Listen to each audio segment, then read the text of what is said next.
ফরিদপুরবাসী কেমন আছেন সবাই? আমিও আলহামদুলিল্লাহ ভালো আছি। এই গণজোয়ার ইসলামের, ঠিক কিনা? এই গণজোয়ার কোরআনের পক্ষে, ঠিক কিনা? এই গণজোয়ার আমার নবীর মাহাব্বাতের পক্ষে, ঠিক কিনা? কোনো অপশক্তি এই গণজোয়ারকে ঠেকায় রাখতে পারবে? আমরা ইসলামের জন্য সব বিলিয়ে দিতে রাজি আছি না নাই? কারা কারা রাজি হাত তুলে দেখায়।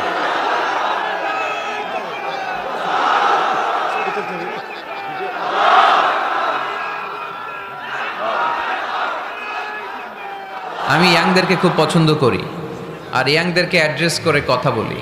ইয়াংরা হচ্ছে আগামীর বাংলাদেশ, ঠিক কিনা? তোমাদের অনেক দায়িত্ব, অনেক কিছু করতে হবে তোমাকে।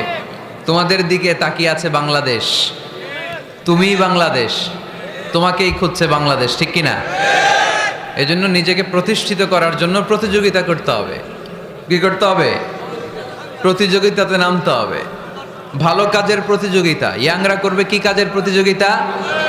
তাআওয়ানু আলাল বিররি ওয়াত তাকওয়া ওয়ালা তাআওয়ানু আলাল ইসমি ওয়াল উদওয়ান। ভালো কাজের প্রতিযোগিতা করো, কল্যাণমূলক কাজের প্রতিযোগিতা করো। ফাস্তাবিকুল খায়রাত। জনকল্যাণমূলক কাজের প্রতিযোগিতা করতে আল্লাহ তাআলা আমাদেরকে আহ্বান করেছেন। কিন্তু আমরাও প্রতিযোগিতা করি, এগুলার না, দুনিয়া কামানোর প্রতিযোগিতা। আমাদের অনেক পপুলেশন, হিউজ পপুলেশন। এই জনসংখ্যাকে যদি আমরা জনশক্তিতে রূপান্তরিত করতে পারি তাহলে আগামীর বাংলাদেশ হবে উজ্জ্বল বাংলাদেশ, ডিজিটাল বাংলাদেশ, ঠিক কিনা? আল্লাহ আমার এই 56,000 বর্গমাইলের বাংলাদেশকে তুমি কবুল করে নাও। সম্মানিত সুধী, আমি আর অতিরিক্ত কথা না বাড়িয়ে সরাসরি মহাবিশ্বের মহাবিশ্বয় মহাগ্রন্থ আল কোরআন আল কারীমের তাফসীরের দিকে চলে যাচ্ছি। আমি আপনাদের খেদমতে সূরাতু আল ইনশিরাহ থেকে তেলাওয়াত করেছি। এই সূরা থেকে কিছু কথা আজকের এই চমৎকার সন্ধ্যায়, চমৎকার রজনীতে আপনাদের সামনে পেশ করব। আমরা পড়ে ইনশাআল্লাহ। এখন আপনারা যেরকম চুপচাপ নিরিবিলি শেষ পর্যন্ত এরকম থাকবেন তো আমরা খুব লম্বা চড়া কথা বলবো না। সূরাতু আল ইনশিরাহ, সূরাতু আল ইনশিরাহ। কোরআনের কোন কোন নুসখায় এই সূরাটাকে বলা হয় সূরাতু আশ-শারহ। কোথাও আশ-শারহ, কোথাও আল ইনশিরাহ। ইনশিরাহ মানে প্রশস্ত করে দেয়া। এমনভাবে ইসলামের সত্যতাকে আল্লাহ তাআলা আপনার সামনে তুলে ধরবে, ইসলামের জন্য আপনার হৃদয়টা প্রশস্ত হয়ে যাবে। অথবা এই সূরার নাম সূরাতু আশ-শারহ। শারহ মানে কি? কে বলতে পারে দেখি? শারহ মানে কি? হ্যাঁ, ব্যাখ্যা, বিশ্লেষণ। শারহ মানে ব্যাখ্যা করা, বিশ্লেষণ করা।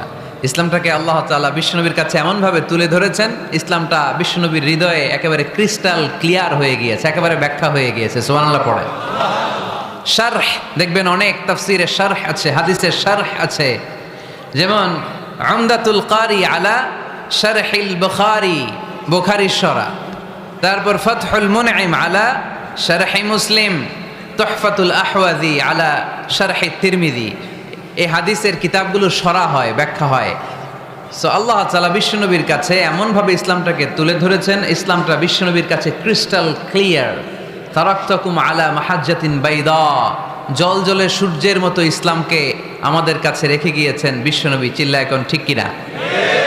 আজকে আমরা দেখব কিভাবে এই সূরার মাধ্যমে বিশ্বনবীর হৃদয়টাকে আল্লাহ তাআলা একেবারে পরিচ্ছন্ন করে দিলেন। তো সূরাতুল ইনশিরাহ এটি কোরআনের সূরার ধারাক্রম অনুসারে 94তম সূরা। কততম? আমি প্রশ্ন করলে একটু আওয়াজ করে উত্তর করা লাগবে, পারা যাবে? এই সূরাটা 94তম সূরা। এই সূরাটা মাক্কি সূরা। এই সূরার আয়াত সংখ্যা হচ্ছে 8। আমি প্রশ্ন করি, আপনারা উত্তর দেন। এই সূরাটা কততম সূরা? 94তম সূরা। এই সূরার আয়াত সংখ্যা 8। সূরাটি মাদানী সূরা। কি সূরা? মাক্কি সূরা। মনে থাকবে?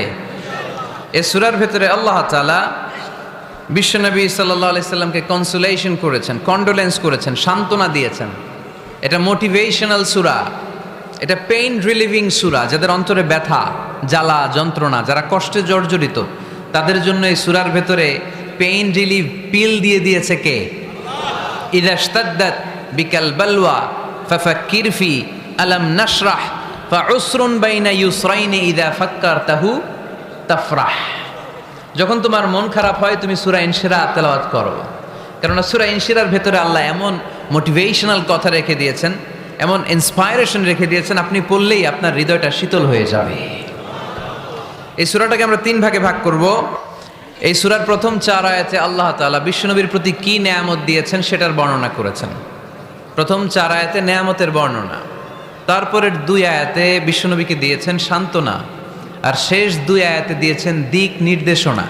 খেয়াল করে শুনেন, প্রথম 4 আয়াতে তিনি দিয়েছেন নেয়ামতের বর্ণনা, পরের 2 আয়াতে তিনি দিয়েছেন আমার প্রিয় নবীকে সান্ত্বনা, আর শেষ 2 আয়াতে তিনি বিশ্বনবীকে দিয়েছেন নির্দেশনা। দেখি মনে রাখতে পেরেছেন কিনা? প্রথম 4 আয়াতে নেয়ামতের বর্ণনা, পরের 2 আয়াতে সান্ত্বনা, শেষ 2 আয়াতে দিক নির্দেশনা। তার মানে প্রথম 4 আয়াতে মার্সি এন্ড দ্য বাউন্টিজ, পরের 2 আয়াতে condolence and consolation, and finally শেষ 2 আয়াতে গাইডলাইন। তো আসুন আমরা দেখি কি সান্ত্বনা দিল, কি নিয়ামতের বর্ণনা দিল। আল্লাহ বললেন, আলাম নাশরাহ লাকা সাদরাক, নবী হে, আমি কি আপনার হৃদয়কে উন্মোচিত করে দেইনি?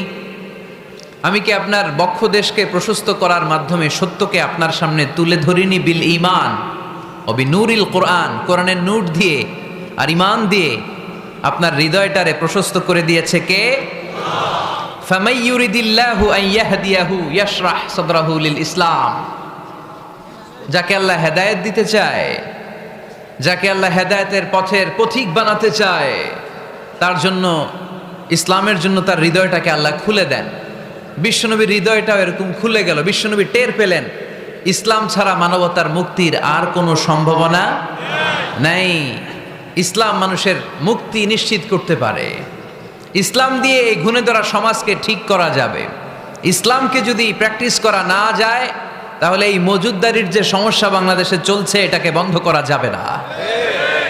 ইসলাম থেকে প্রেসক্রিপশন না নিলে চাঁদাবাজি বন্ধ হবে না, টেন্ডারবাজি বন্ধ হবে না, শুধু দুদকের অফিস থেকে বসে বসে দুর্নীতি দমন করা যাবে না।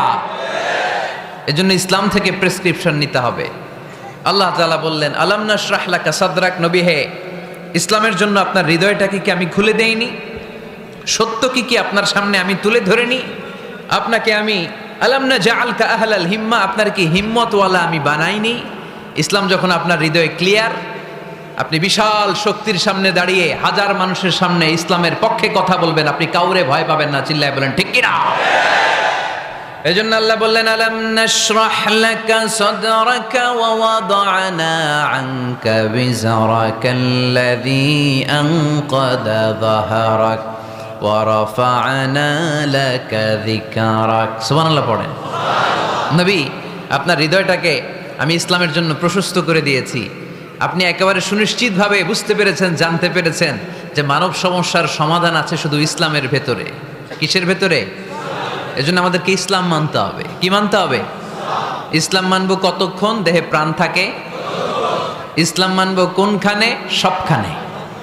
উত্তর দেন, ইসলাম মানবো কতক্ষণ দেহে প্রাণ থাকে? ইসলাম মানবো কোনখানে? রাজি আছেন নাকি ভাগাভাগি করবেন? কিছু ইসলাম, কিছু মন মতো।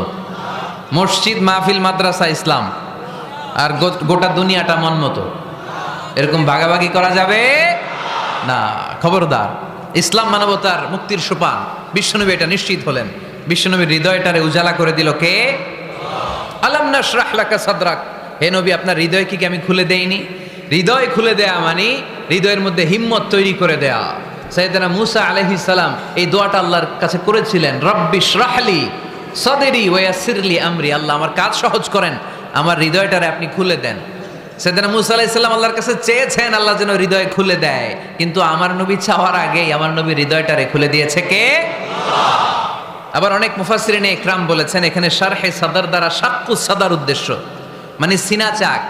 আমার নবীর জীবনে পুরো জিন্দেগিতে 3 বার সিনা চাক হয়েছিল। কয়বার? 3 বার। সিনা চাক মানে বক্ষ বিদীর্ণ করা, ইংরেজিতে বলে ওপেন হার্ট সার্জারি। কি বলে? আপনাদের এই এলাকায় কারো হয় নাই? শুনছেন না এটা? ওপেন হার্ট সার্জারি, গলা থেকে নাভি পর্যন্ত একেবারে কেটে ফেলে।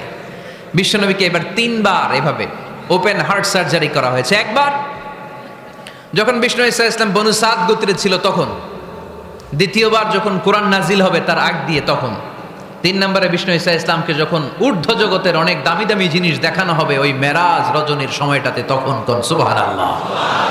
বিশ্বনবী বললেন, আমি উম্মে হানির ঘরে শুয়েছিলাম, আমাকে ছাদ 2 ভাগ করে ছাদের উপর দিয়ে নিয়ে হাতিমে কাবাতে শুইয়ে দেয়া হলো, গলা থেকে নাভি পর্যন্ত ছিঁড়ে ফেলা হলো, আমার হৃদয়টাকে বের করে জমজমের পানি দিয়ে ক্লিন করা হলো, আমার হৃদয়ে জ্ঞান, আমার হৃদয়ে ঈমান আর প্রজ্ঞা দিয়ে পরিপূর্ণ করা হলো। অনেক মুফাসসিরিন একরাম বলেছেন, আলাম নাশরাহ লাকা সাদরাক, মানে হচ্ছে হে নবী আমি কি আপনার বক্ষ বিদীর্ণ করি নাই। কেউ কেউ বলেছেন এটা দ্বারা উদ্দেশ্য হচ্ছে বিশ্বনবীর বক্ষ বিদীর্ণ করার মধ্য দিয়ে বিশ্বনবীকে আল্লাহ তাআলা ব্রড মাইন্ডেড বানিয়েছেন। সুবহানাল্লাহ পড়েন। বিশ্বনবী কি ন্যারো মাইন্ডেড ছিলেন? কি ছিলেন? জোরে বলেন, আরো জোরে। ব্রড মাইন্ডেড, উদার, আকাশের মতো বিশাল, সাগরের মতো বিশাল, পাহাড়ের মতো সুউচ্চ ছিল বিশ্বনবীর হৃদয়, ঠিক কিনা? শুধু মুমিনদের জন্যই বিশ্বনবীর হৃদয়ে মায়া ছিল না, কাফেরদের জন্য মায়া ছিল। সুবহানাল্লাহ পড়েন। রাহমাতাল লিল আলামিন, আমার নবী কি ছিল? সবাই বলেন, ওমা আরসালনাকা ইল্লা রাহমাতাল লিল আলামিন, I have sent you as a mercy for the entire universe. নবী হে, আমি আপনাকে গোটা বিশ্বের সবার জন্য রহমত করে প্রেরণ করেছি। রাহমাতাল লিল আলামিন, আল্লাহ এখানে চাইলে বলতে পারতেন রাহমাতাল লিল মুসলিমিন, নবী আপনি শুধু মুসলিমদের জন্য রহমত, এটা বলছে? নবী আপনি শুধু মুত্তাকিদের জন্য রহমত, বলছে? চাইলে বলতে পারতেন নবী আপনি শুধু রাহমাতাল লিল মুসাল্লিন, যারা মসজিদে যায় মুসল্লি নামাজ পড়ে তাদের জন্য রহমত, বলেছে? কি বলছে? রাহমাতাল লিল আলামিন, I have sent you as a mercy for the entire universe, গোটা বিশ্বের জন্য আপনি রহমত। সুবহানাল্লাহ পড়েন। সবার জন্য রহমত, সবার জন্য হৃদয় দিল দরিয়া। এজন্য তিনি ছিলেন ব্রড মাইন্ডেড, কখনো মানুষের ক্ষতি করতে চাইতেন না। এমনকি যুদ্ধের ময়দানে যেখানে আপনি প্রতিপক্ষকে আঘাত করবেন সেখানেও বিশ্বনবী ক্ষয়ক্ষতিকে মিনিমাইজ করার ট্রাই করতেন। তিনি যখন খায়বার দুর্গে আক্রমণ করবেন তার মিলিটারিকে, বিষ্ণু ঈসা ইসলাম মিলিটারিকে 5 ভাগে ভাগ করতেন, 5 ভাগে ভাগ করতেন। কি কমান্ডার ছিলেন তিনি! এক ভাগের নাম মুকদ্দমাতুল জাইশ, ফ্রন্ট উইং, ডান দিকে একটা থাকতো মাইমানা, বায়ে একটা থাকতো মাইসারা, মাঝখানে যে ব্যাটালিয়ন থাকতো এটার নাম কলব, পেছনেরটার নাম খালফ। সুবহানাল্লাহ পড়েন। এজন্য বিশ্বনবী যখন অ্যাটাক করতেন তখন সবাই বলতো যা আল মুহাম্মদ ওয়াল খামিস, মুহাম্মদ তার 5 উইং এর ব্যাটালিয়ন নিয়ে আমাদের উপর আক্রমণ করেছে। যুদ্ধের ময়দানে তিনি ঘোষণা দিতেন, খবরদার, এই যে ইহুদিদের উপর আক্রমণ করবা, যুদ্ধ করবা, কোনো নারীদের গায়ে হাত তুলো না, শিশুর গায়ে হাত তুলো না, বৃদ্ধ বৃদ্ধার গায়ে হাত তুলো না, খ্রিস্টান পাদ্রী বাবা যারা আছে, ফাদার অফ খ্রিস্টিয়ান, পাদ্রীদের গায়ে হাত তুলো না, যুদ্ধ করতে যে গবাদি পশু মেরো না, গাছপালাগুলো ভেঙো না। সুবহানাল্লাহ কইতে মনে চায় না? গেছে যুদ্ধ করতে, গেছে কি, কিন্তু ক্ষয়ক্ষতি মিনিমাইজ করার জন্য কি চেষ্টা করতেন! কি রহমতের নবী! সবাইকে সম্মান করতেন, সবাইকে মানুষ হিসেবে দেখতেন।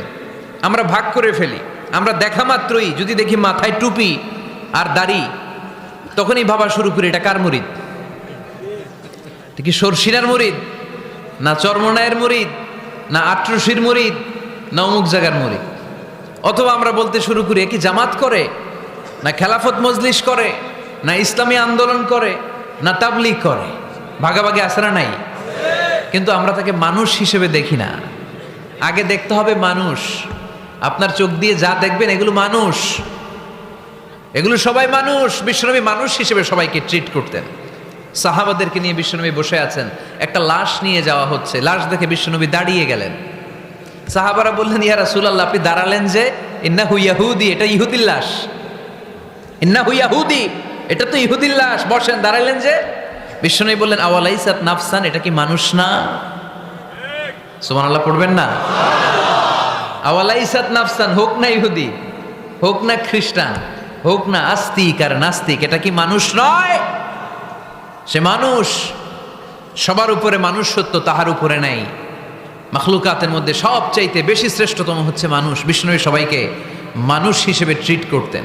এজন্য বিশ্বনবী হচ্ছেন সবচেয়ে বেশি ব্রড মাইন্ডেড, মানে খোলা মনের, বড় মনের, দিল দরিয়া, ন্যারো মাইন্ডেড ছিলেন না। আমরা ন্যারো মাইন্ডেড, আমরা অল্পতে ঝগড়া বাঁধিয়ে দেই, আমরা অল্পতে অন্যকে গালমন্দ করি, আমরা অল্পতে ভাগাভাগি করি। ভাগাভাগি করবেন না, সহজ করে ইসলামকে উপস্থাপন করুন। আর দিন ও ইউসরুন লা উসরা ফি। আমার প্রিয় ফরিদপুরের ভাইয়েরা, দিন সহজ, এটার মধ্যে কাঠিন্যতা নাই, আমরা এটারে কঠিন বানাইছি। আমি প্রায় বিভিন্ন মাহফিলে বলি যে আল্লাহ ছাড় দেয় কিন্তু মাওলানা ছাড় দেয় না, আছে না নাই? আল্লাহ ঠিকই ছেড়ে দিয়েছে, মৌলবী ছাড় দেয় না। বিশ্বনবী সাহাবাদেরকে নিয়ে বসা এক বেদুইন এসে মসজিদের ভিতরে উট ঢুকায় দিছে, মসজিদে নববীতে, আর মসজিদের মাঝখানে বসে পেশাব করা শুরু করে দিছে। আপনাদের এখানে ফরিদপুরের সবচেয়ে বড় মসজিদ কোনটা, কি নাম? এই কেন্দ্রীয় জামে মসজিদের ভিতরে যদি এক হিন্দু ঢুকে পেশাব শুরু করে কি করবেন? হ্যাঁ, ওই কয় কোবায়ালামু, তো আবেগে ওরে পিটানো শুরু করবে সবাই।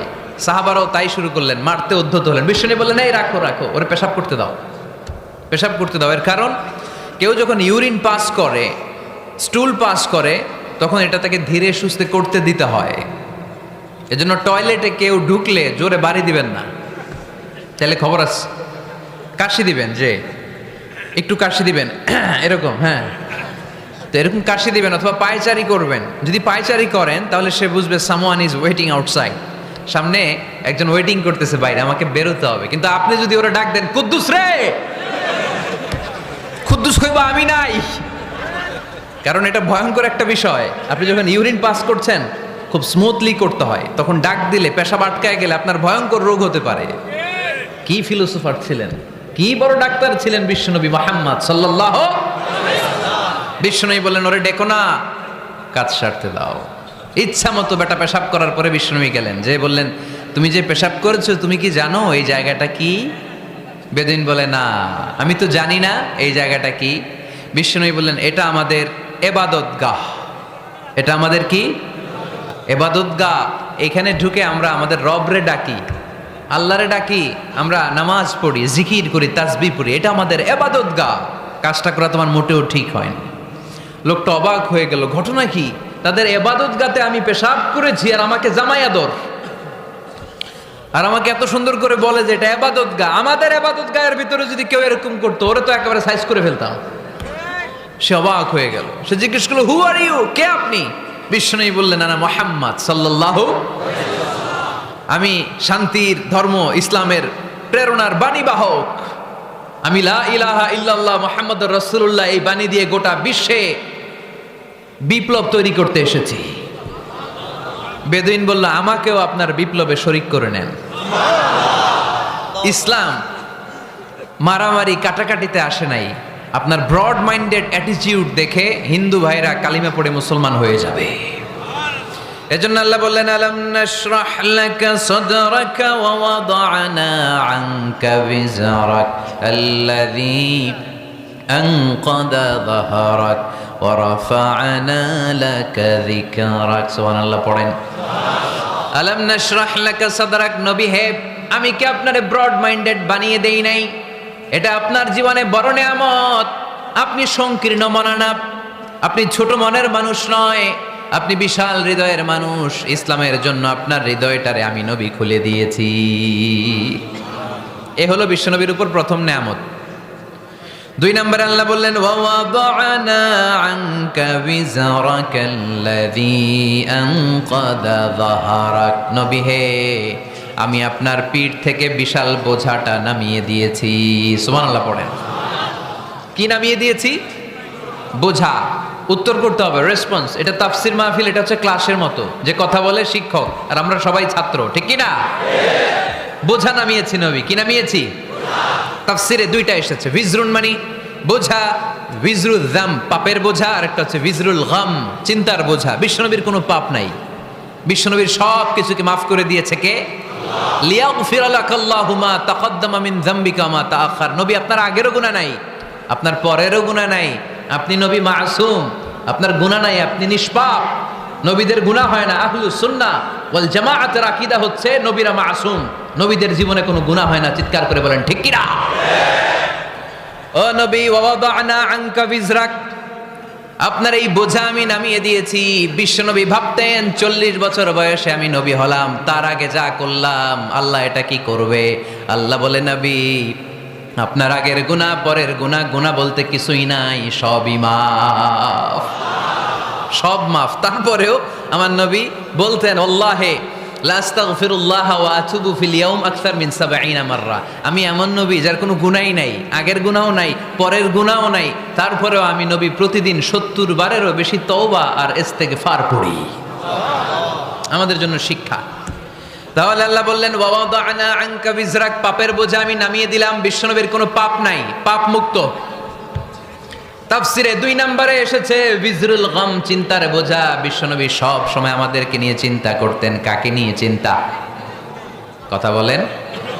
আমাদেরও চিন্তা আছে না নাই? কিসের চিন্তা? হ্যাঁ, টাকার চিন্তা।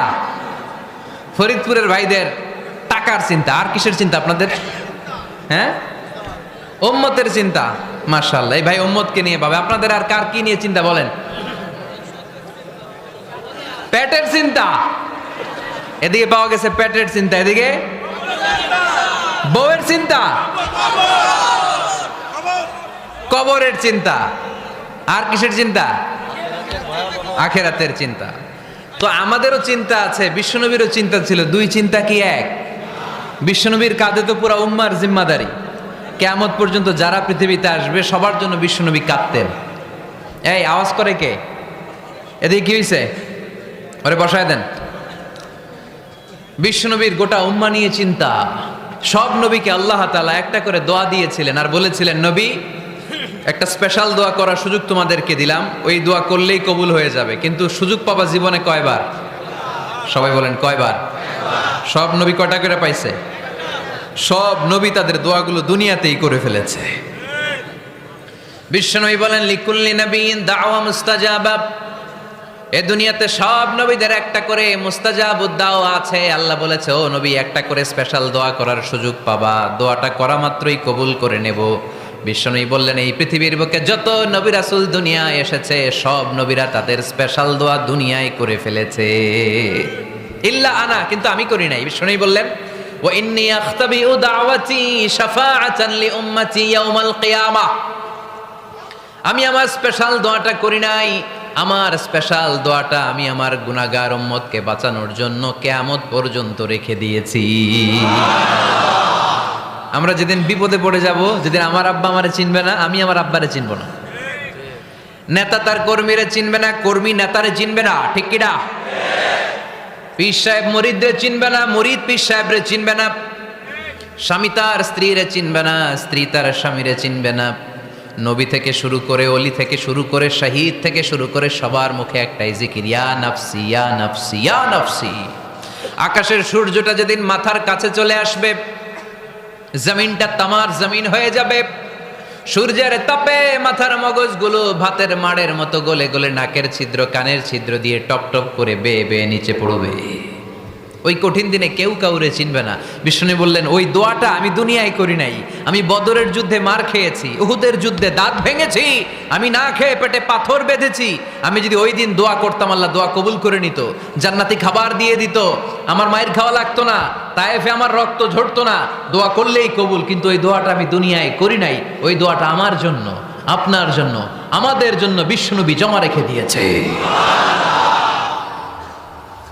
এজন্য বিশ্বনবীর চিন্তা আর আমাদের চিন্তা এক চিন্তা না। বিশ্বনবীর পুরা উম্মতের চিন্তা, কিয়ামত পর্যন্ত যত মানুষ আসবে সবাই আমার উম্মত, না জানি তাদের নসিবে কি হয়ে যায়।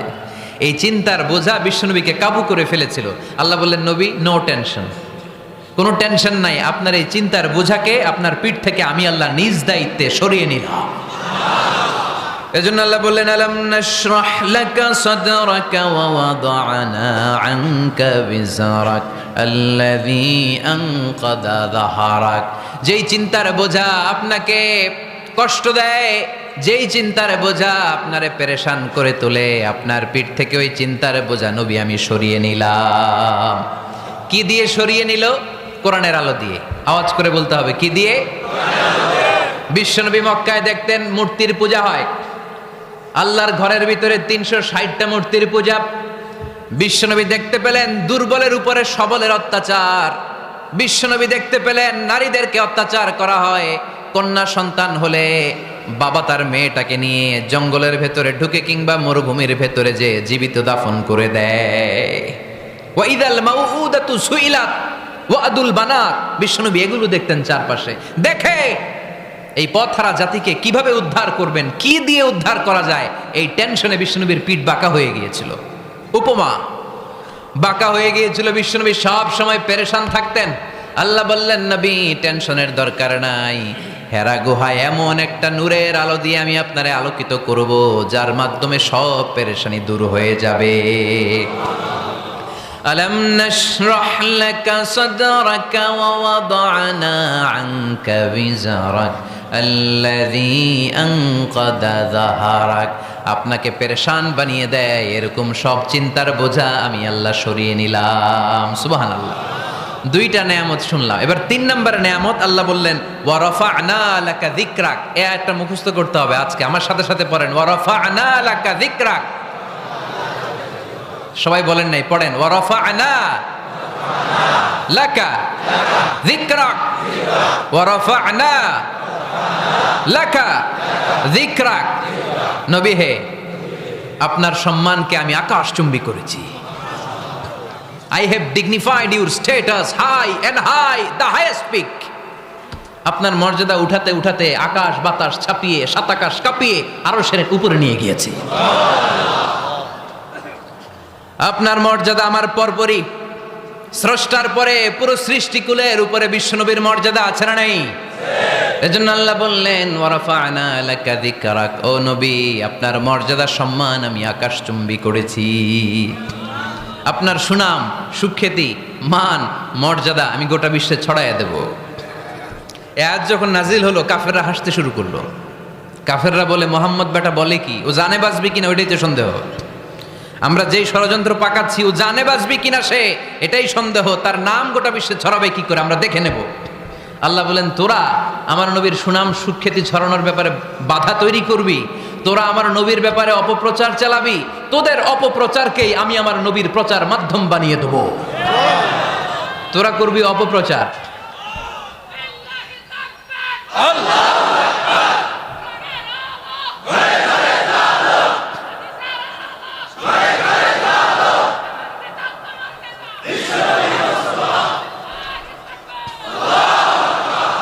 তোদের অপপ্রচারকে আমি আমার নবীর জন্য প্রচার মাধ্যম বানিয়ে দেব। এরকম অনেক সময় হয় না যে কেউ কেউ অপপ্রচার করে কারো বিরুদ্ধে, এটা তার জন্য প্রচার হয়ে যায়। কেউ অপপ্রচার চালায়, আল্লাহর মেহেরবানিতে ওইটা তার পাবলিসিটি হয়ে যায়। তার আলাদা করে প্রচার বিভাগের টিম তৈরি করা লাগে না, তার বিরোধীরাই তার প্রচার বিভাগের কাজে নেমে পড়ে। বিশ্বনবী বললেন, আল্লাহ বললেন, তোরা আমার নবীর সুনাম সুখ্যাতিকে থামাবি, তোদের মাধ্যমে আমি বিশ্বনবীর সুনাম সুখ্যাতি গোটা বিশ্বে বুলন্দ করে দেব।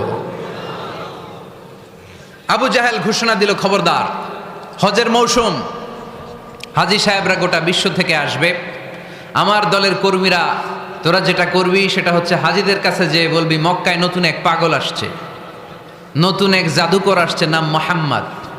নাউজুবিল্লাহ পড়বেন না? খবরদার হাজী সাহেবেরা এই পাগলের কাছে যেও না। সব হাজিরা গোটা বিশ্ব থেকে এসে মক্কার মিনা প্রান্তরে তাঁবুর ভিতরে ঢুকেছে, আর আবু জাহেলের টিম মেম্বাররা সব তাঁবুর ভিতরে উকি মাইরা কয়, খবরদার, নতুন পাগল আইছে। সবাই কয়, নাম কি? কয়, মুহাম্মদ। নতুন পাগল এসেছে, নাম মুহাম্মদ। নতুন জাদুকর এসেছে, তার নাম মুহাম্মদ। খবরদার, তার কাছে যেও না, তার কথা শোনো না, শুনলে তোমরাও পাগল হয়ে যাবা, তোমরাও পাগল হয়ে যাবা। সে এত বড় জাদুকর, মুহাম্মদ সাল্লাল্লাহু আলাইহি ওয়াসাল্লাম এত বড় জাদুকর, তার জাদু দেখলে, তার কথা শুনলে হাজব্যান্ড ওয়াইফের মধ্যে সম্পর্ক বিচ্ছিন্ন হয়ে যায়। সে এত বড় জাদুকর, তার কথা শুনলে বাবা আর ছেলের সম্পর্ক ছিন্ন হয়ে যায়।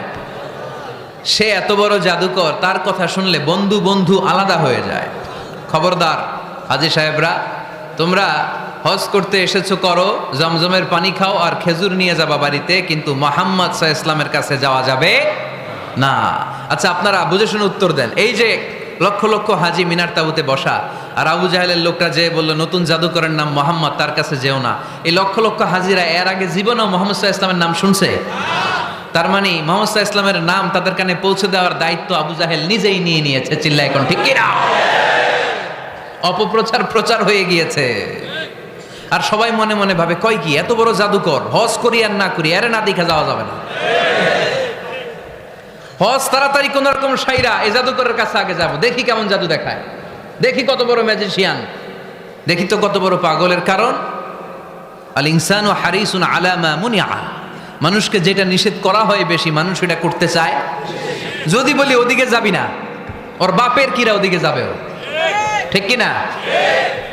এটা আমাদের স্বভাব, আমাদের খাসলা, আমাদের বৈশিষ্ট্য। যেটা আমাদেরকে নিষেধ করা হয় বেশি ওটা করতে মন চায়।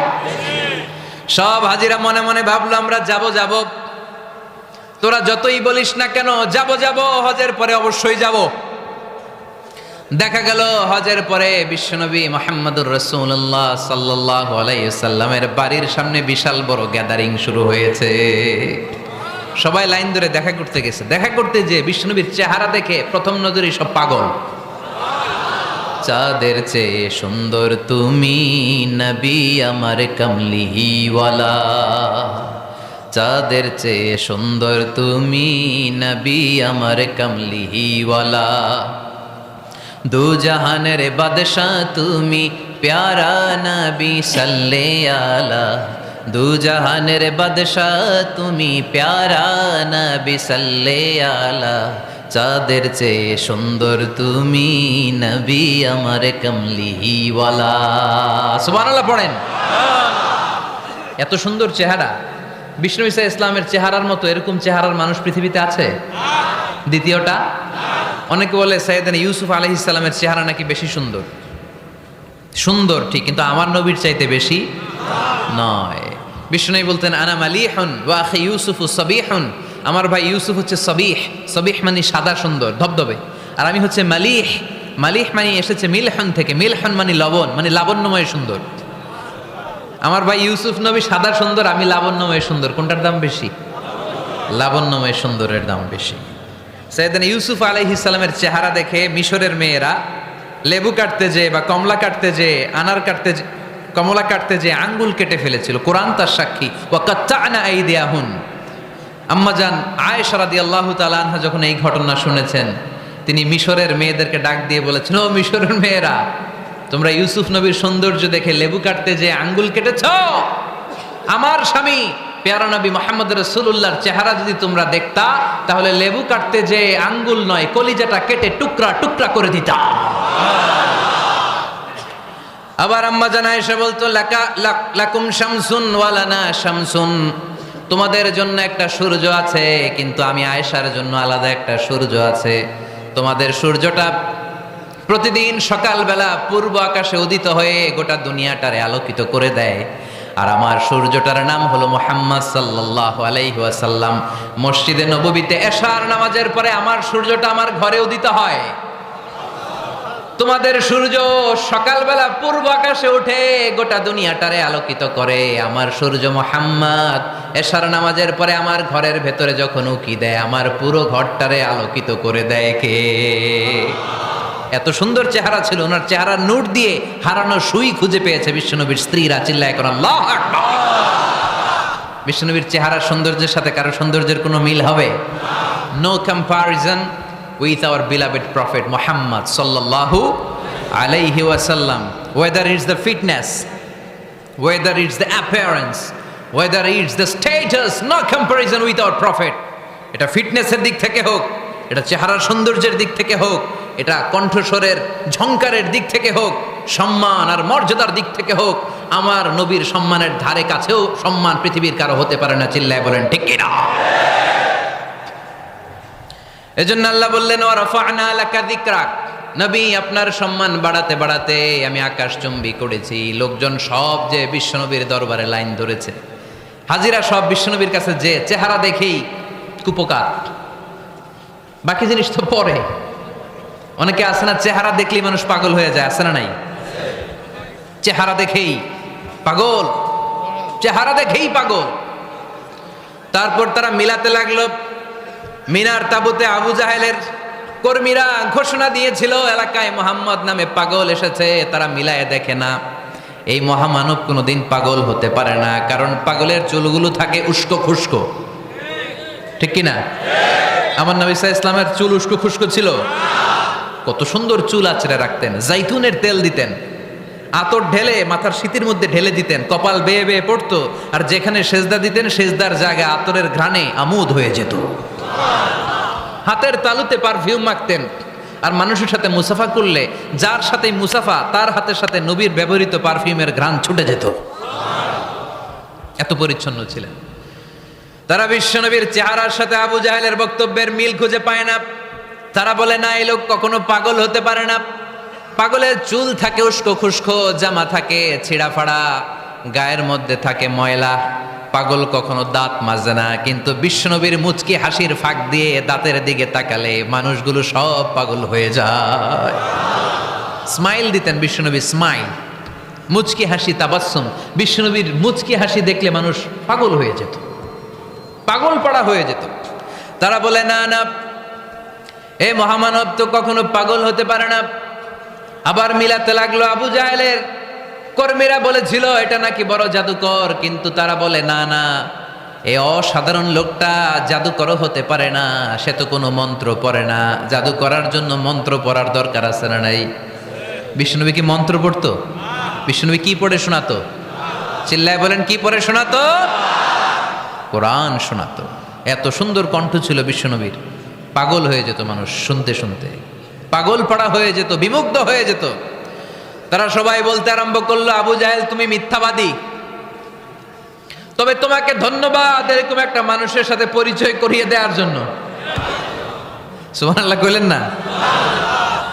আমরা মেনে নিতে পারলাম না সে পাগল নয়, জাদুকর নয়, সে হলো এই জামানার পায়গাম্বার। আমরা পড়ে নিলাম লা ইলাহা ইল্লাল্লাহু মুহাম্মাদুর রাসূলুল্লাহ সাল্লাল্লাহু আলাইহি ওয়াসাল্লাম। ওয়া রাফা'না লাকা যিকরাক। নবী হে, এইভাবে আমি আপনার সম্মানকে বাড়িয়েছি। হাইসুমা যুকিরতু যুকিরতা মাই।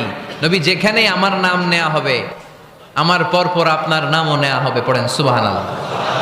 যেখানে আমার আল্লাহর নাম, তারপরে আমার নবীর নাম আছে না নাই? কালিমার ভেতরে লা ইলাহা ইল্লাল্লাহ আমার আল্লাহর নাম শোভা পায়, তারপরে মুহাম্মাদুর রাসূলুল্লাহ দ্বিতীয় বাক্যে আমার নবীর সুন্দর নামটা আছে না নাই? কালেমার মধ্যে প্রথমে আল্লাহর নাম, তারপরে নবীর নাম। হাইসুমা যুকিরতু যুকিরতা মাই।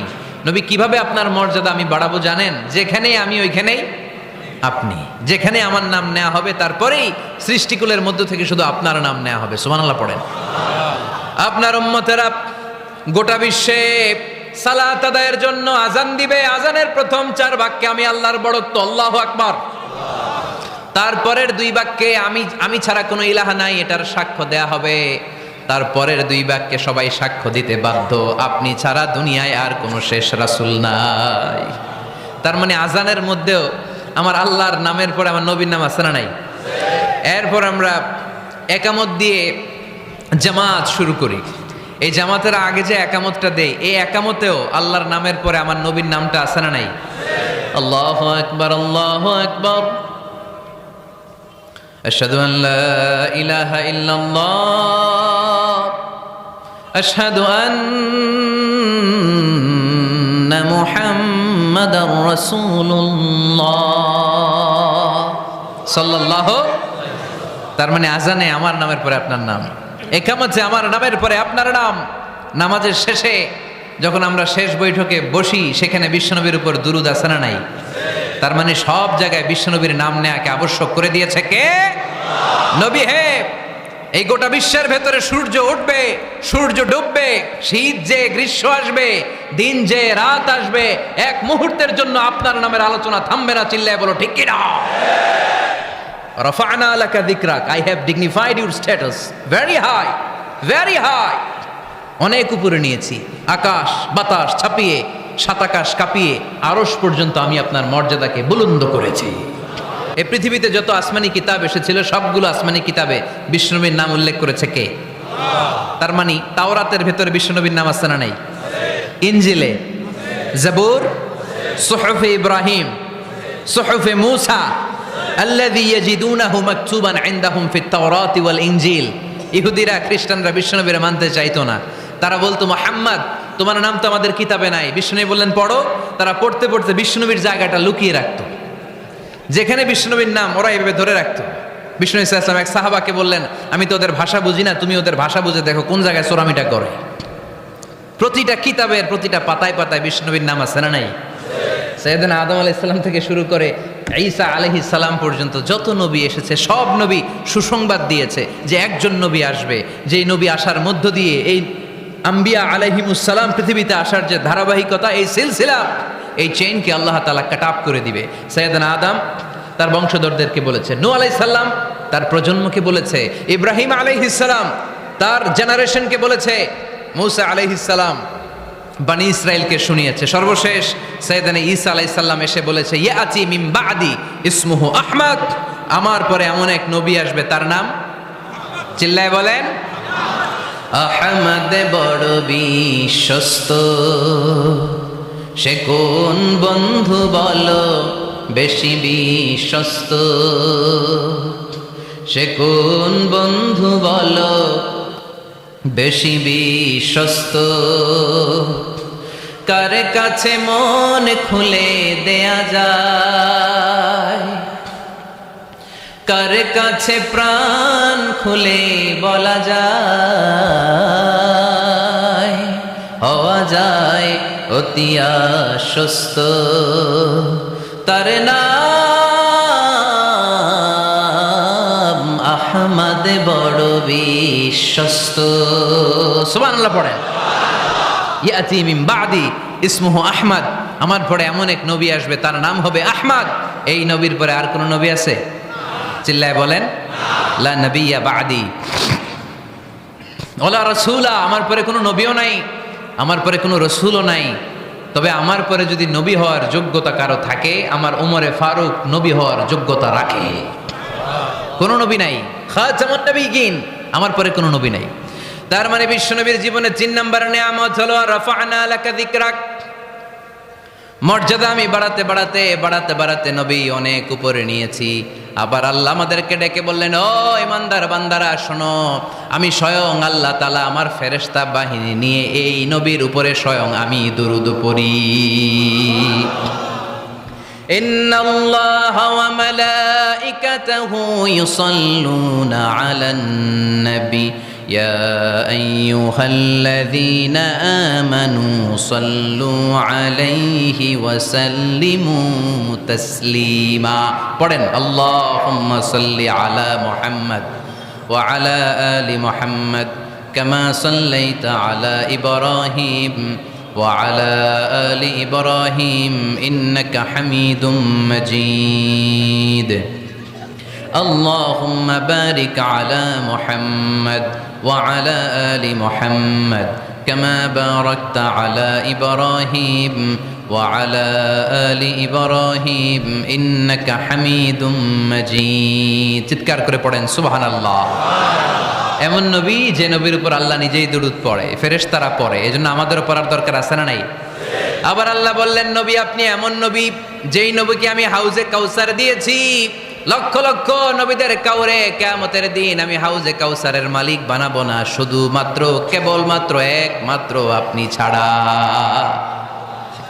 ইন্না আ'তাইনাকাল কাউসার ফাসাল্লি লিরাব্বিকা ওয়ানহার ইন্না শানিআকা হুয়াল আবতার। সুবহানাল্লাহ পড়েন।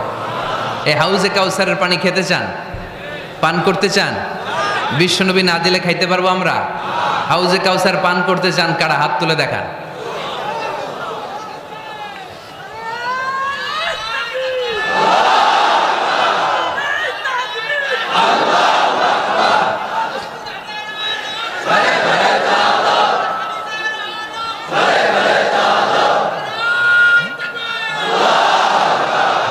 আহলা মিনাল আসাল, হাউজে কাউসারের পানি মধুর চেয়েও মিষ্টি।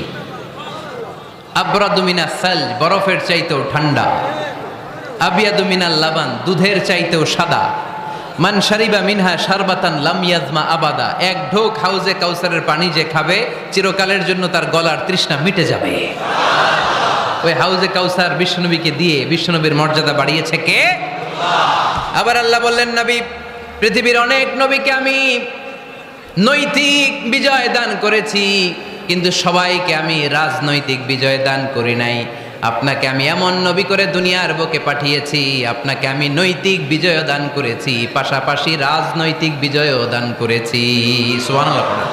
বিশ্বনবী একাধারে যেমনি মসজিদে নববীর ইমাম ছিলেন, পাশাপাশি মদিনার রাষ্ট্রের প্রেসিডেন্ট ছিলেন, ঠিক কিনা? তার মানে ইমাম বা নেতা এমন হওয়া দরকার যে নামাজও পড়াতে পারে, আবার সমাজও শাসন করতে পারে, ঠিক কিনা? এমন নেতার দরকার আছে না নাই? এজন্য বিশ্বনবী বললেন, রব্বি আদখিলনি মুদখালা সিদকিন ওয়া আখরিজনি মুখরাজা সিদকিন ওয়াজআলনি মিন লাদুনকা সুলতানান নাসীরা। ও আল্লাহ, আপনি আমারে সত্যতার সাথে মক্কায় রাখেন, বের করলেও সত্যতার সাথে বের করেন, আর আপনি আমাকে বিজয়ী শক্তি দান করেন। বিজয়ী শক্তি, রাজনৈতিক শক্তি বিশ্বনবী আল্লাহ তাআলার কাছ থেকে দোয়া করে চেয়ে নিয়েছেন। চিল্লায় বলেন ঠিক কিনা? রাজনৈতিক শক্তির দরকার আছে না নাই? দরকার আছে? তা আস্তে করে বললেন কেন? রাজনৈতিক শক্তি থাকার দরকার আছে না নাই? দেখেন, বাংলাদেশ সৃষ্টি হয়েছে কত সালে বলেন? কত সাল? বাংলাদেশের বার্থডে কবে? 1971-এ। এই 71 সালের পর থেকে আমাদের বাংলাদেশে সুদ আছে না নাই? কিন্তু সুদের বিরুদ্ধে ওয়াজ আছে না নাই? আলেম ওলামারা আজীবন সুদের বিরুদ্ধে ওয়াজ করছে। আমরা ওয়াজ আগে করতাম, এখন করতেছি, সামনেও করব, মাগার সুদ মরবে না। এর কারণ যেটা আইন করে প্রণয়ন করা হয় ওইটা ওয়াজ করে মারা যায় না, ওইটারে আইন করে নষ্ট করতে হয়। চিল্লায় বলেন ঠিক কিনা? আমি সারা জীবন সুদের বিরুদ্ধে ওয়াজ করলে সুদ যাবে না, কিন্তু দেশনেত্রী মাননীয় প্রধানমন্ত্রী যদি কালকে ঘোষণা দেয় বাংলাদেশের কোনো ব্যাংকে ব্যাংকিং ফিনান্সিয়াল ট্রানজ্যাকশনে কোনো সুদ চলবে না, তার পরের দিন থেকে বাংলাদেশে কোনো সুদ থাকবে না। চিল্লায় বলেন ঠিক কিনা? এজন্য সাইয়েদনা ওমর ফারুক বলতেন, ইন্নাল্লাহা লা ইয়াযাউ বিল কুরআন মা ইয়াযাউ বিস সুলতান। আল্লাহ মাঝে মাঝে ক্ষমতার মাধ্যমে এমন কিছু করে যেটা আল্লাহ কোরআনের মাধ্যমেও করে না। চিল্লায় বলেন ঠিক কিনা? কালকে যদি ঘোষণা হয়ে যায় 5 ওয়াক্ত নামাজ যদি না পড়া হয় 5 বেত। কয় বেত? চেয়ারম্যান না পড়লে চেয়ারম্যানের পিছনে 5 বেত, এমপি না পড়লে এমপির পিছনে 5 বেত। কথা বলেন? মাননীয় প্রধানমন্ত্রী যদি এটা ঘোষণা দিয়ে দেয় যে কালকে থেকে নামাজ না পড়লে 5 বেত, এটা সবার জন্য এই আইন। একটা বেনামাজি খুঁজে পাওয়া যাবে? সব কই দৌড়াবে? মসজিদে অজু থাকলেও দৌড়, না থাকলেও দৌড়। কারণ মায়ের উপরে কোনো ওষুধ আছে? কথা বলেন? কারণ মায়েরে ভিটামিন আছে, মায়েরে কি আছে? এজন্য ইন্নাল্লাহা লা ইয়াযাউ বিল কুরআন মা ইয়াযাউ বিস সুলতান। মাঝে মাঝে আল্লাহ ক্ষমতা দিয়ে এমন কিছু করে যেটা মাঝে মাঝে আল্লাহ কোরআন দিয়েও করে না। এজন্য অনেক নবীকে নৈতিক বিজয় দান করলো, বিশ্বনবীকে শুধু নৈতিক বিজয় নয়, পাশাপাশি রাজনৈতিক বিজয়ও দান করেছে কে?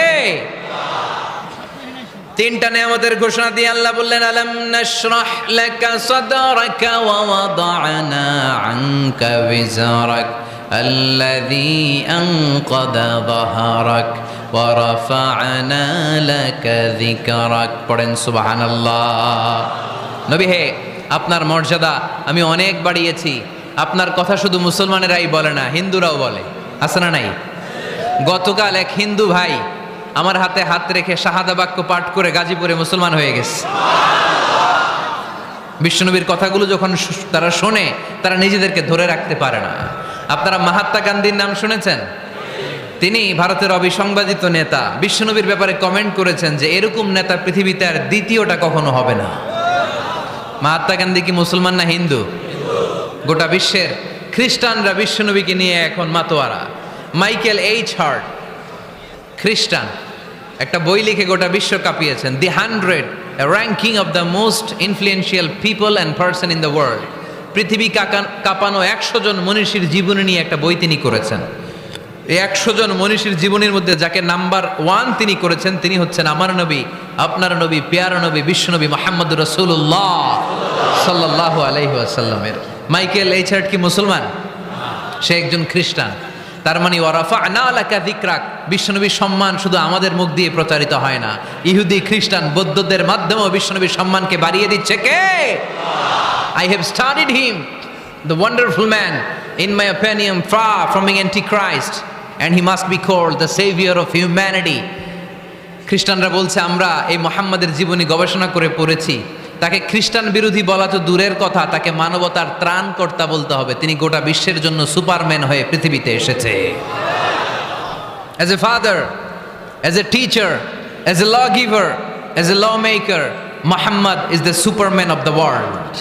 স্বামী হিসেবে, পিতা হিসেবে, নেতা হিসেবে, নবী হিসেবে মুহাম্মদ সাল্লাল্লাহু আলাইহি ওয়াসাল্লাম সাধারণ কোনো মানুষ নয়, তিনি গোটা বিশ্বের জন্য সুপারম্যান হয়ে পৃথিবীতে আগমন করেছে। ওয়ারাফা'না লাকা যিকরাক, নবী দুশ্চিন্তা করবেন না, টেনশন করবেন না, আমি আপনার সম্মানকে বাড়িয়ে দেব। এই তিনটা নেয়ামতের বর্ণনা সূরা ইনশিরাহের ভিতরে বর্ণনা করলেন কে? এরপরে রব্বুল আলামিন বিশ্বনবীকে নেয়ামতের বর্ণনার ঘটনা শুনিয়ে বিশ্বনবীকে সান্ত্বনা বাণী শোনাচ্ছেন আর পড়ছেন, ফা ইন্না মাআল উসরি ইউসরান, ইন্না মাআল উসরি ইউসরা। নবী গো, নিশ্চয়ই কষ্টের পরে আছে আনন্দ, দুঃখের পরেই আছে সুখ। সুবহানাল্লাহ। কষ্টের পরে আনন্দ, দুঃখের পরে। The struggle is impermanent in our life. দুঃখ কষ্ট এটা আমাদের জীবনে পার্মানেন্ট না, এটা সাময়িক। আচ্ছা, আওয়াজ করে উত্তর দেন তো, এক বছরে কয়দিন আপনাদের ফরিদপুরে? কয়দিন? 365 দিন। গত 365 দিনে না খেয়েছিলেন কয়দিন? 20 দিন, 30 দিন। তার মানে অল্প কিছুদিন না খেয়েছিলাম, সারা বছরই খেয়েছিলাম, ঠিক কিনা? আচ্ছা, তো 365 দিনে অসুস্থ ছিলেন কয়দিন?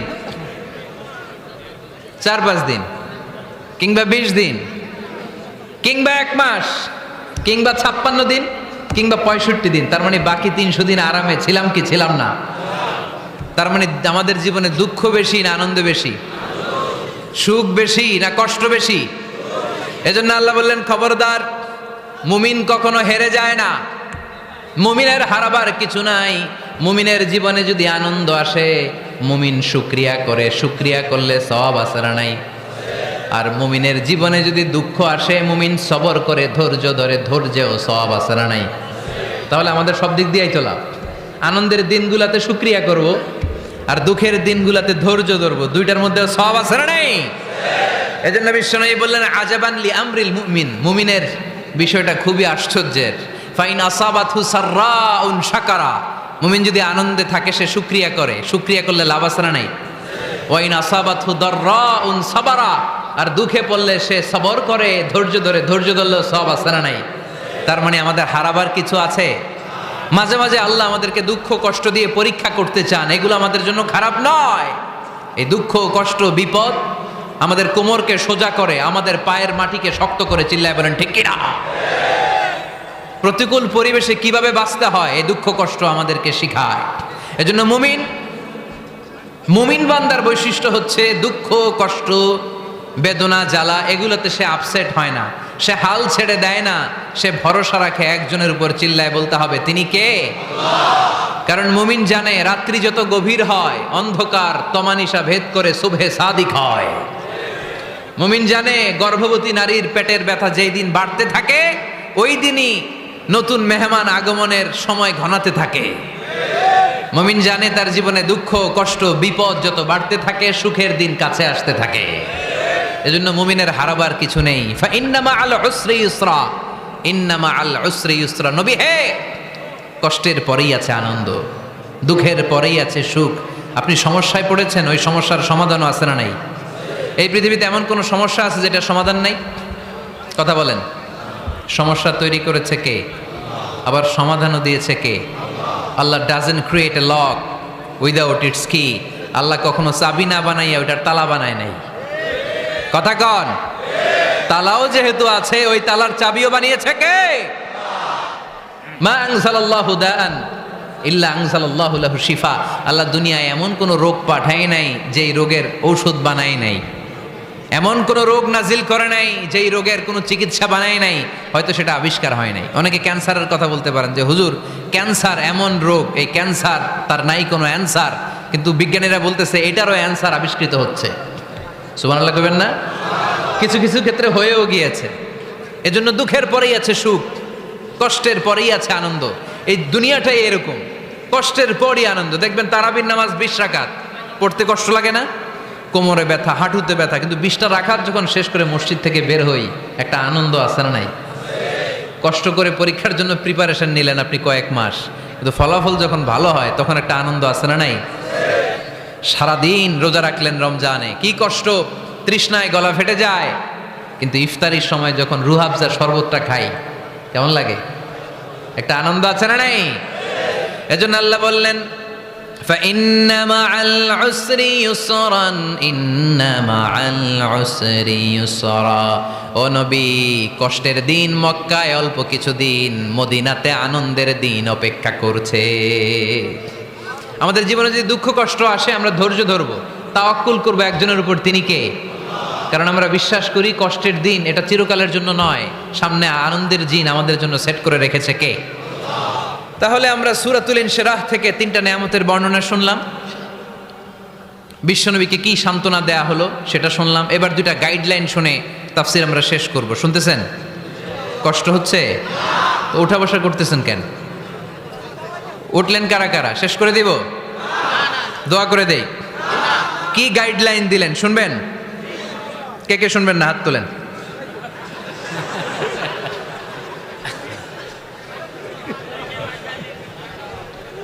কষ্ট হইতেছে? গরম লাগতেছে না?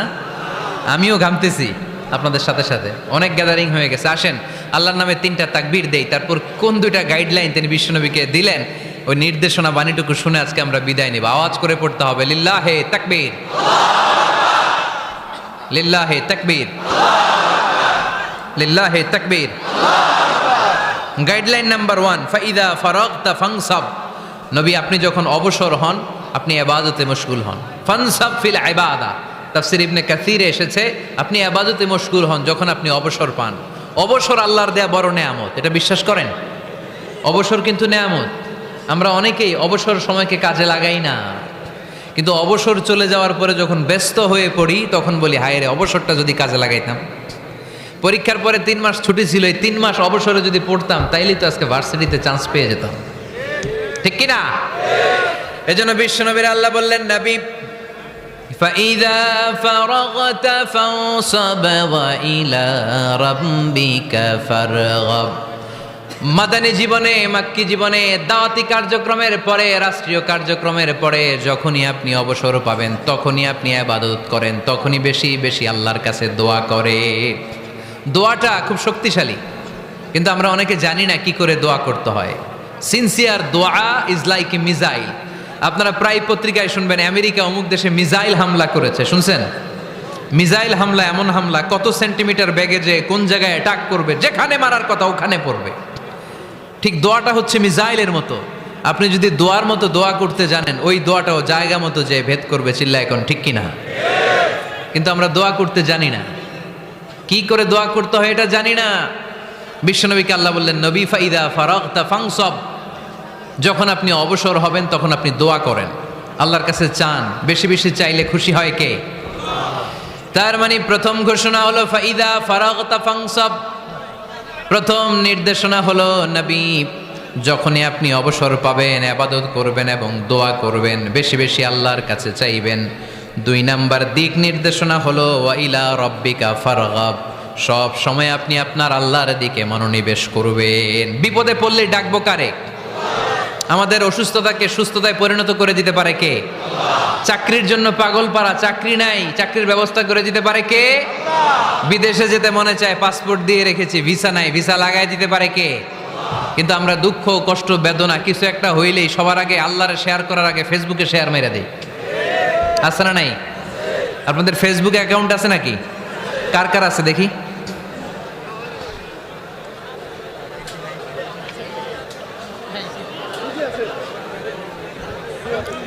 আছে আছে। এটার জন্য আমরা ভালো কাজে লাগাই, ঠিক কিনা? আপনি চাইলেই এমনভাবে ফেসবুক ফ্রেন্ড লিস্ট করতে পারেন যারা ভালো ভালো জিনিস শেয়ার করে, যারা মোটিভেশনাল জিনিস শেয়ার করে, ইসলামের পক্ষে কথা বলে। আপনার এক একটা শেয়ারে অনেকের জীবন বেঁচে যেতে পারে, ঠিক কিনা? একজন মুমূর্ষ রোগীকে বাঁচাতে রক্তের প্রয়োজন, রক্তের গ্রুপ এ পজিটিভ। যারা রক্তদান করতে আগ্রহী তারা এই নাম্বারে যোগাযোগ করুন। ফেসবুকে মাঝে মাঝে এরকম নিউজ আসে না নাই? আপনি just you put down in share, শেয়ারের মধ্যে একটা পুট করে দিলেন, একটু শেয়ার মেরে দিলেন, ছড়িয়ে পড়লো হাজার হাজার ফেসবুক ফ্রেন্ডদের কাছে। তাদের অনেকে ব্লাড দিতে আগ্রহী, সে তাড়াতাড়ি যেয়ে সেখানে ব্লাড ডোনেট করে আসলো। আপনার একটা শেয়ারের কারণে বেঁচে গেল অনেকগুলো প্রাণ। চিল্লা এখন ঠিক কিনা? রক্তদানের মতো শ্রেষ্ঠ ইবাদত হতে পারে? আমরা মনে করি শুধু জিকিরি ইবাদত, আমরা মনে করি শুধু নামাজি ইবাদত। রক্তদান, এক ব্যাগ রক্ত থেকে অনেক মানুষকে বাঁচানো যায়। এর মধ্যে আছে হিমোগ্লোবিন, এর মধ্যে আছে প্লাটিলেট, আছে প্লাজমা। রক্তে একটা উপাদান আছে প্লাজমা, নাম শুনছেন? আগুনে পোড়া রোগীকে বাঁচাতে এই প্লাজমা লাগে। হসপিটালের বার্ন ইউনিটে যেয়ে দেখবেন মানুষ কিভাবে চিল্লায়। নুসরাত নামে একটা মেয়ে মারা গেল না? এক বদমাইশের কবলে পড়ে মারা গেল না? তাকে আগুন জ্বালিয়ে দেওয়া হয়েছিল তার গায়ে, তার প্লাজমাগুলো জ্বলে গিয়েছিল। আগুনে পোড়া রোগীর যে কি কষ্ট, একটু দেখার জন্য হসপিটালের বার্ন ইউনিটে যাবেন, দেখবেন যে কি কষ্টে আছে তারা। এই প্লাজমাগুলোকে অনেক সেন্টিগ্রেড তাপমাত্রা নামিয়ে ঠান্ডা করে দেহে পুশ করা হয়। আপনার এক ব্যাগ রক্ত থেকে প্লাজমা আলাদা করা হবে, প্লেটলেটস আলাদা করা হবে, হিমোগ্লোবিন আলাদা করা হবে, শ্বেতকণিকা, লোহিত কণিকা আলাদা করে অনেকগুলো মানুষ বেঁচে যাবে। এজন্য ফেসবুক থাকাটা দোষের কিছু না, তবে ভালো কাজে আমরা ব্যবহার করব, ঠিক কিনা?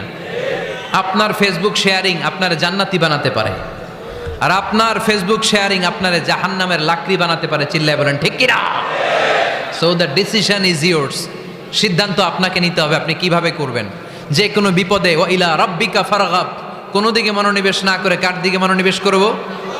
যে কোনো বিপদ আপদ ফেসবুকে শেয়ার করার আগে শেয়ার করব কার কাছে?